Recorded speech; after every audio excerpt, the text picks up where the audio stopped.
So the SIPOC, we will be covering how to construct and when to use the SIPOC tool especially when you're developing a new project or trying to better understand a process. One of the great things about the SIPOC tool is that it helps you think more in terms of the whole system, that you don't just have the process, but you also have inputs to the process, you have suppliers. From that process, you have an output and your customer. And this tool is great to use while you're scoping a project and also in the define stage. You can use it when you're working with your team, when they're first beginning to understand the project and the parameters. And it's also a great tool to use when you're sitting down and meeting with your sponsor or your process owner, and when you yourself as a facilitator is trying to better understand what process you're being asked to work on, especially when you get started on constructing the SIPOC. For example, the first step is that you want to start in the center here with the process. And we usually say the hardest part of developing what the process is determining what is the first step and what is the last step in the process. So through discussion, we find out that our process is about medication delivery. And so our first step is the medication is due. Then the next part is we say, okay, what is the end of our process? So through discussion, we say, well, as far as the area that we want to focus on, it's when you actually document that the medication is given. Well, someone in the group might come up and say, well, but wait a minute, after that, you need to reassess the patient afterwards. But then through further discussion, you might say, yeah, but that's not where the problem lies. We right now want to scope our project from the time the medication is due all the way through to the documentation. Then you go through and you fill in a few high-level steps. For example, you obtain the medication preparation, patient verification, and administer the medication. For a SIPOC, the intent really isn't to get a detailed process map. You just want to get a few steps in there at a high level so that everybody's on the same page regarding what process we'll be focusing on. There's a lot of ahas at this moment where people begin to see where we're beginning to focus in on, and you're getting everybody in on the same page. So that is step one. The second step of a SIPOC is to do the output column. And what you're looking for is when this process is said and done, what are you left with? What are the outputs?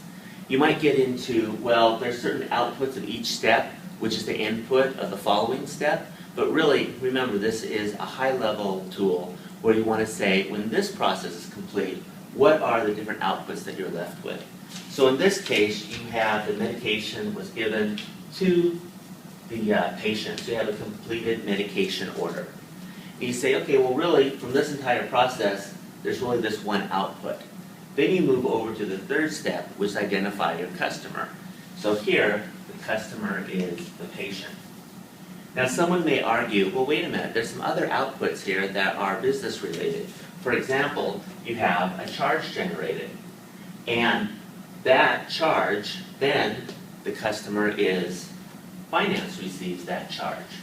So you can keep diving in deeper and deeper, and you as a facilitator in the group need to decide at what point you would stop. When you come up with things like there's a charge generated and the customer is finance, this could be another aha moment where you realize that maybe you need to work with finance in this process to be successful. And there might be other customers that you really didn't realize as you proceed through the tool. So after you determine who your customers are, then you back up through the tool here and you start looking at the inputs. And you ask yourself, for this process to be successful, what are the things that we need to have for that process? What are all the inputs to the process? The different types of input that you could be looking for could be actual physical materials. It also could be information or other types of paperwork in order to complete the process, especially since we're working in more of a service industry type project. So different types of inputs for the delivery of the medication would be, well, you need the medication, And then in order to deliver the medication appropriately, you need the order detail. That is another input. And then also you get this information and you use the patient MAR.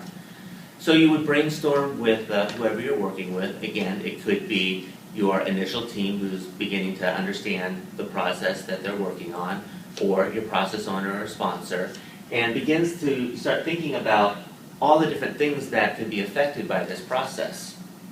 So after you determine the inputs, you want to ask yourself who supplies these inputs. And again, stretching your thinking to the whole system, a supplier here, you have the physician, because they're providing the order detail information. And you also have the pharmacy, and they're providing the medication. And you might find that there's other suppliers that you may need to consider. And this is information that might be added to your stakeholder analysis, because you have these stakeholders here, your suppliers, that need to be included in your project. So the SIPOC is a critical part of the defined phase of a project, because it helps you, again, look at the entire system. And now you can take your SIPOC and you can meet with other key stakeholders. If you met with your sponsor, now you can meet with your process owner and validate that this is the key components for your project.